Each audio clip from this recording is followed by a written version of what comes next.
বিএনপির সাথে আপনারা তুলনা করে দেখেন আওয়ামী লীগ কোথায় ব্যর্থ হয়েছে।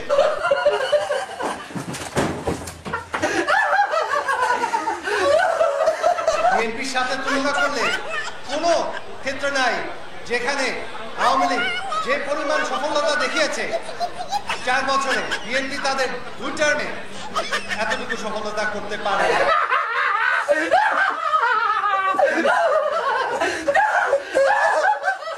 আমার কাছে তথ্য আছে, আমার কাছে সংখ্যা আছে। আওয়ামী লীগ ফেরত ক্ষমতায় আসবে।